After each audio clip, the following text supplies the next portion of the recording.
Assalamualaikum warahmatullahi wabarakatuh. Saudaraku yang dirahmati Allah, pernahkah kamu merasa bahwa masa lalu yang kelam membuatmu tak pantas mendekati cahaya? Pernahkah kamu mengira bahwa dosamu terlalu besar untuk diampuni? Hari ini izinkan aku membawamu menyelami sebuah kisah nyata dari seorang lelaki yang mungkin dulu dianggap sebagai musuh paling berbahaya bagi umat Islam. Namun di akhir hidupnya, ia justru gugur sebagai syuhada, pahlawan, dan kekasih Allah di medan jihad. Namanya adalah Ikrimah bin Abu Jahal.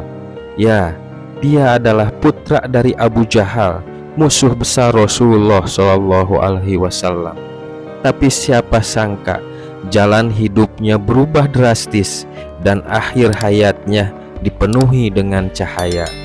Ini bukan sekedar kisah sejarah, ini adalah kisah hidayah, kisah tentang seseorang manusia yang pernah begitu jauh dari kebenaran, namun akhirnya berlari cepat menuju rahmat Allah. Tapi sebelumnya saya harap tonton kisah ini sampai selesai supaya tidak ada cerita yang terlewatkan, agar tidak ada kesalahpahaman dalam cerita ini. Dan jangan lupa tekan like, share, dan subscribe untuk terus mendukung channel ini. Oke, langsung saja kita ke ceritanya. Ikrimah lahir di tengah keluarga bangsawan Quraisy, terhormat dan berpengaruh. Ia dibesarkan dengan segala kemegahan Mekah, tapi juga dibesarkan dalam kebencian terhadap Islam. Ayahnya Ammar bin Hisham, yang lebih dikenal sebagai Abu Jahal, adalah pemimpin utama penentang dakwah Rasulullah SAW. Abu Jahal bukan hanya menolak Islam, tapi ia juga menjadi dalang berbagai kekejaman terhadap Nabi dan para sahabatnya. Ia adalah penyebar fitnah, pengadu domba, dan pelindung tradisi jahiliyah. Sebagai anak, Ikrimah tumbuh mengikuti jejak ayahnya. Ia mewarisi semangat kepemimpinan, keberanian, dan sayangnya juga kebencian terhadap Islam. Ketika Rasulullah mulai berdakwah secara terbuka, Ikrimah ikut mengejek, menertawakan, dan memusuhi beliau. Ia menyaksikan bagaimana Islam pelan-pelan mengubah wajah Mekah. Ia merasa Islam merusak tatanan yang telah dijaga turun-temurun oleh Quraisy. Dalam perang Badar, Ikrimah menjadi bagian dari pasukan kaum Quraisy, tapi perang itu adalah pukulan telak bagi mereka. Quraisy kalah dan ayahnya yang bernama Abu Jahal tewas di tangan kaum muslimin. Bayangkan perasaan Ikrimah waktu itu. Kekalahan yang besar, kehilangan sang ayah, dan kekalahan harga diri. Sejak hari itu, dendam Ikrimah terhadap Islam semakin membara. Ia bersumpah akan membalas kematian ayahnya. Di perang Uhud, Ikrimah kembali hadir di barisan terdepan kaum Quraisy, dan di sanalah Quraisy berhasil membuat kaum muslimin mundur. Banyak sahabat yang gugur, termasuk Hamzah bin Abdul Muthalib.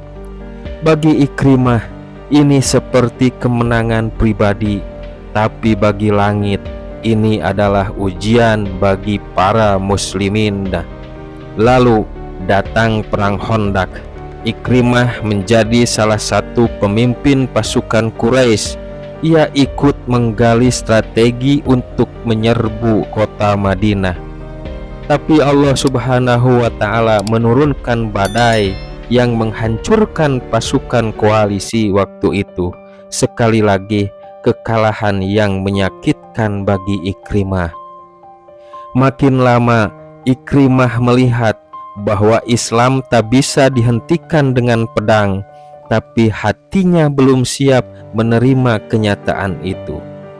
Ketika Rasulullah kembali ke Mekah dalam peristiwa Futuh Mekah, pasukan muslimin datang dengan kekuatan yang besar, tapi tak menumpahkan darah.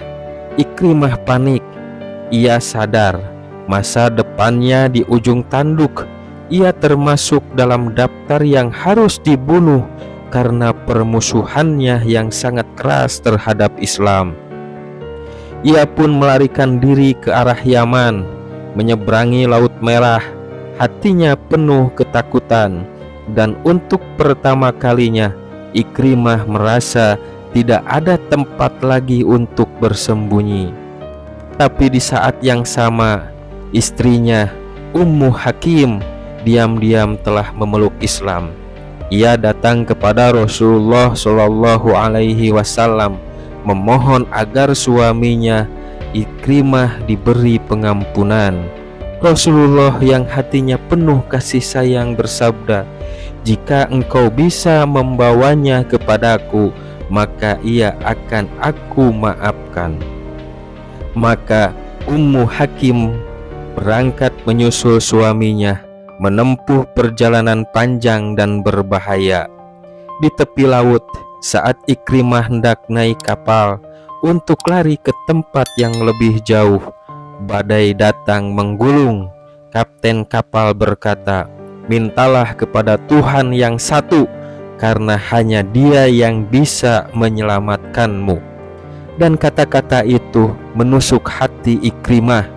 Ia sadar bahkan di tengah laut para penyembah berhala pun bergantung hanya pada Tuhan yang satu. Hatinya mulai luluh, dan ketika Ummu Hakim tiba dan menyampaikan pesan pengampunan dari Rasulullah, air matanya pecah. Ia sadar ini bukan soal hidup atau mati, tapi tentang hati yang selama ini tertutup rapat oleh kesombongan dan dendam. Sesampainya di Mekah, Ikrimah datang menghadap Nabi Muhammad dengan hati yang gemetar. "Ya Rasulullah, jika engkau memaafkan, maka maafkanlah aku." Dan dengan penuh kasih, Rasulullah Shallallahu Alaihi Wasallam menyambutnya. "Selamat datang wahai penunggang kuda yang hijrah." Seketika rasa bersalahnya pecah dalam tangis. Ia bersyahadat dan menjadi muslim. Setelah masuk Islam, Ikrimah tidak ingin hidup biasa-biasa saja. Ia ingin menebus dosanya. Ia ingin mengganti setiap detik permusuhannya dahulu dengan amal perjuangan. Ia meminta Rasulullah untuk mendoakan agar Allah mengampuninya, dan Rasulullah pun mengangkat tangannya memohonkan ampun bagi Ikrimah. Setelah wafat Rasulullah, Ikrimah terus melanjutkan perjuangan. Ia ikut dalam perang Yarmuk melawan kekuatan besar Romawi. Ia tampil sebagai salah satu komandan penting. Dalam pertempuran itu, Ikrimah maju ke depan, menembus barisan musuh dengan penuh keberanian. Ia tak peduli berapa luka menghantam tubuhnya. Ia hanya peduli satu hal, "Aku ingin syahid seperti para sahabat yang dahulu aku perangi." Dan Allah Subhanahu wa Ta'ala mengabulkan doanya. Ikrimah gugur sebagai syuhada bersama darahnya yang tumpah. Allah basuh dosa-dosanya, dan ia pun wafat dalam keadaan yang jauh lebih mulia dari hidupnya yang dulu penuh kebencian. Sahabatku, dari kisah ini kita belajar satu hal besar. Tak peduli seberapa gelap masa lalumu, cahaya Allah tetap bisa menyinarimu. Ikrimah, anak dari musuh utama Nabi, musuh besar Islam, berubah menjadi pejuang sejati, syahid di jalan Allah. Semua karena satu hal, hatinya terbuka saat hidayah datang. Maka jangan pernah merasa putus asa, jangan pernah merasa terlalu kotor untuk bertobat, karena Allah membuka pintunya bahkan untuk seorang Ikrimah bin Abu Jahal. Jika kisah ini menyentuh hatimu, jangan lupa like, subscribe, dan bagikan ke temanmu. Mari kita hidupkan kisah para sahabat, karena dari mereka kita belajar arti sebenarnya dalam tobat, perjuangan, dan cinta kepada Allah. Wassalamualaikum warahmatullahi wabarakatuh.